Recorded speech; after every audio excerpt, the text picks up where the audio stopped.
Good morning guys, mga idol. Welcome ulit sa aking YouTube channel.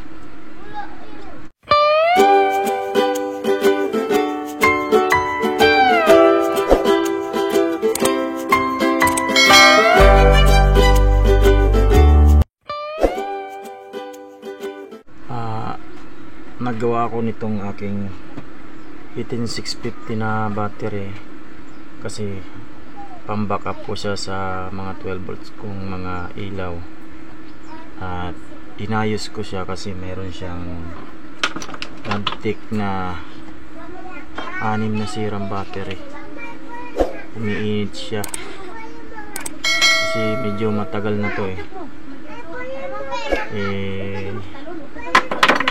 yung gamit kong mga idol kasi wala siyang BMS kundi active balancer lang.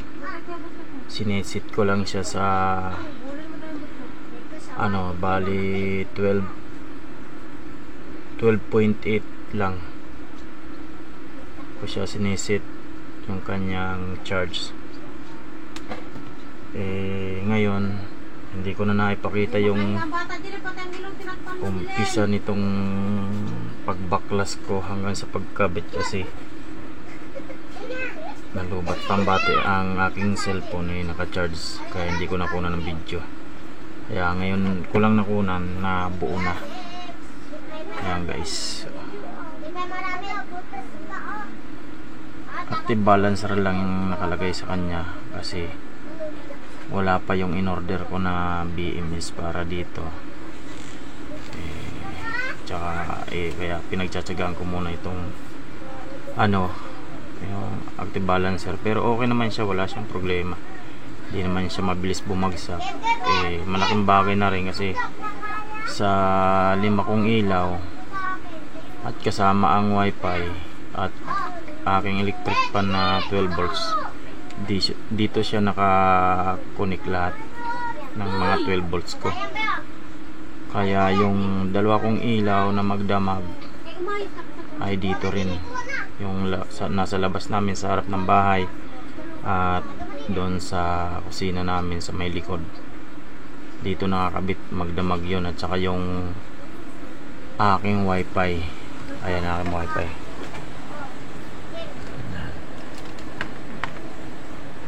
sa ngayon nakakabit siya muna sa sa adapter kasi tinanggal ko nga itong 18650, i-repair ko.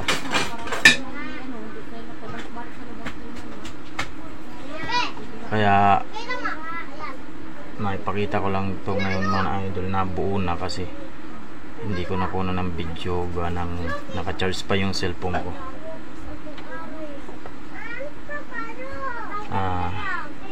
Ito naman ay lalagyan ko ng voltmeter para na ko siya na monitors na monitors ko siya na kung ilang kanyang voltage. Kakabit ko na mga idol dito.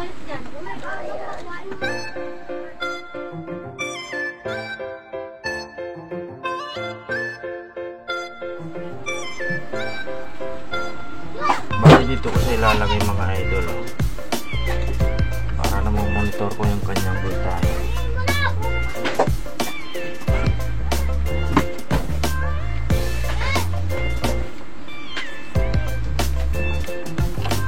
Kita ba?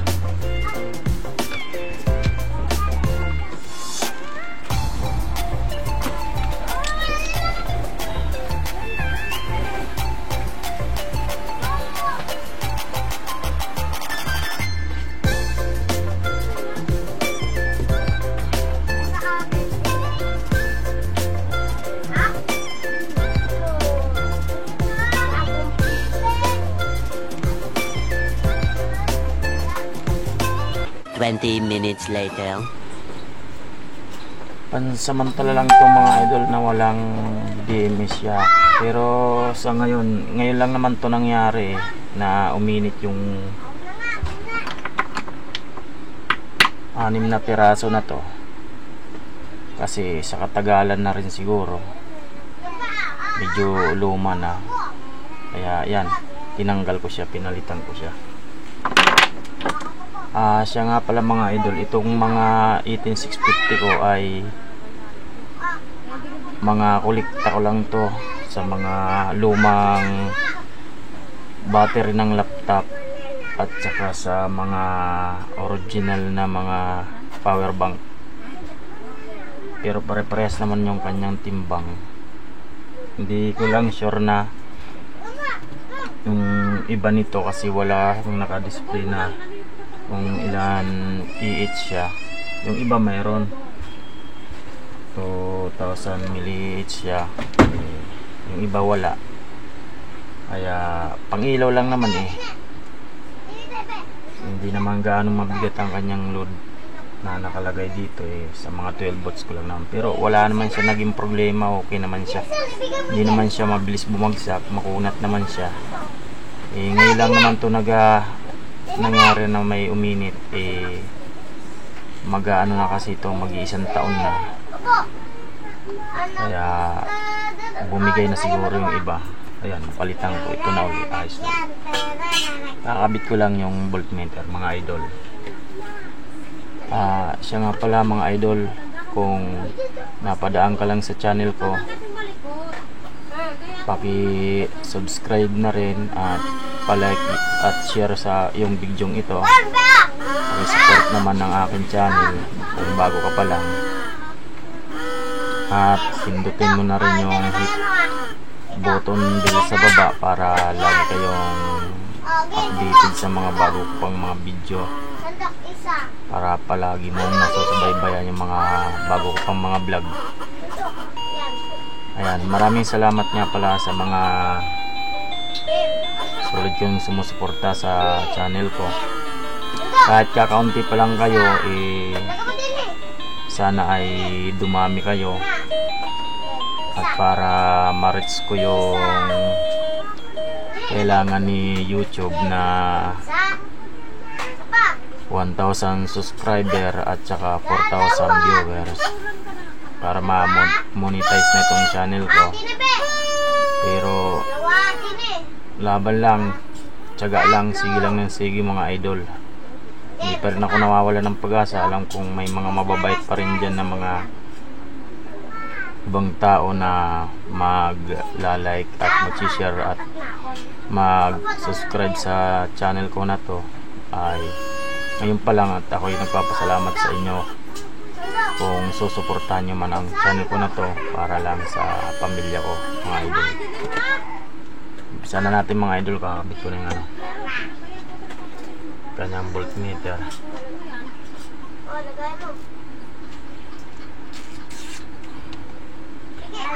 A few moments later. Ayan, tapos hinangin natin ito siya.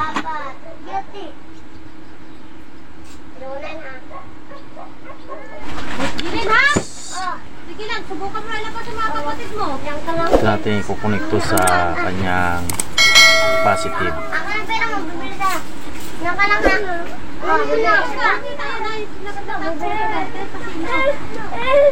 Siya nga pala mga idol, itong surgering ko na to, panghinang ko na to ay dito lang to nanggagaling yung kuryente sa inverter ko.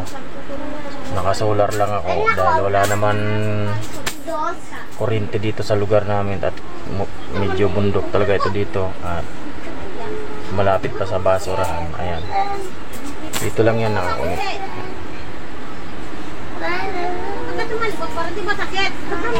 Kaya dito lang ako naghihinang guys.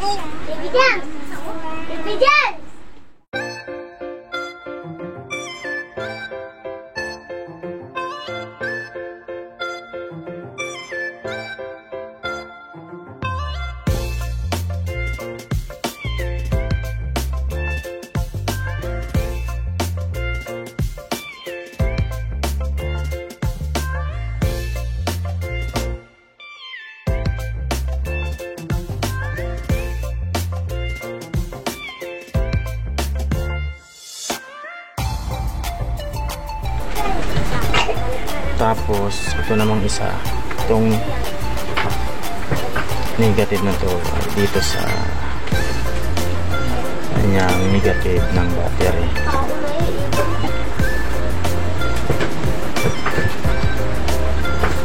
DIY lang to mga idol, at saka hindi ako expert sa mga ganito, bali experience lang, natututo na rin dahil sa panonood ko ng mga tutorials sa YouTube channel tulad kay Sir GF. Magaganda kasi yung kanyang mga tutorials, kaya doon ako nanonood, doon ako natututo. Kaya shout out po sa inyo, Sir GF, at maraming salamat sa mga tutorials mo at maraming natututo dahil sa inyo.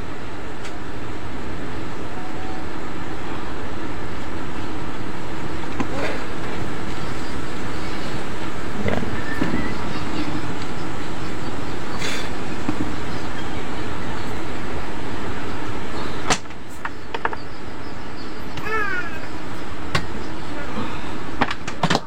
Yan, okay na siya. 12.6. Hindi ko lang alam kung accurate itong aking voltmeter eh. Minsan nagiging 12.8, 12.6, pabalik-balik siya sa ganun. Pero hindi naman kagad siya bumabagsak yung battery, makunat naman siya. Yeah. Malaking bagay na rin to sa aking mga idol, kasi nakakabawas ako ng ano ko dito sa aking 32650 na battery. Bali na ano na lang siya sa ano, sa nagagamit siya sa mga mabibigat ko na load katulad ng RF TV na 43 inches at saka video okay, at saka mga sa iba ko pang mga appliances katulad ng washing machine.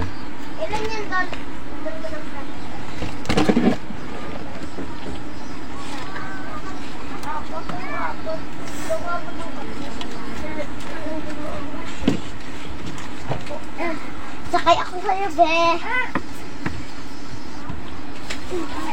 Yan mga idol, pagkabit na lang nito, kakabit na natin. Yan, bali dito ko siya kakabit mga idol. Dini siya. Yan, ito. Mga idol ang aking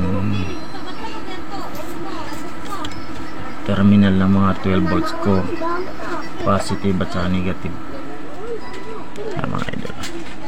A few moments later.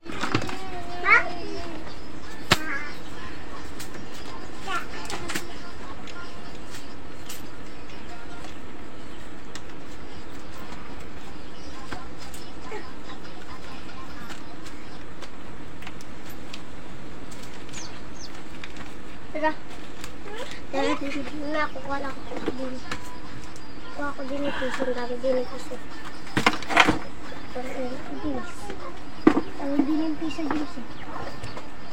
Yan mga idol,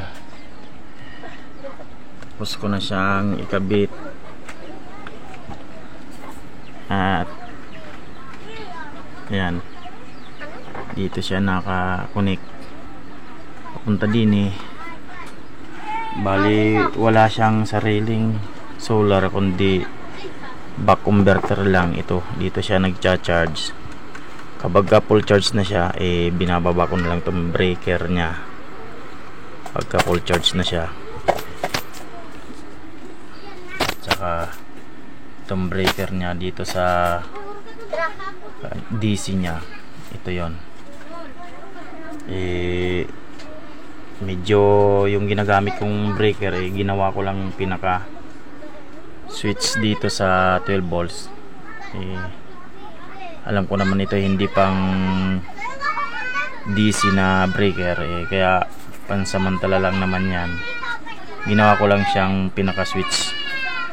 Ito naman dito, itong breaker na to ay dito naman sa 220 na nanggagaling dito sa inverter na ito. Ayan mga idol. So Yan, tapos na mga idol. Maraming salamat mga idol sa inyong panonood sa aking video. Thank you, hanggang sa muli. Maraming salamat po.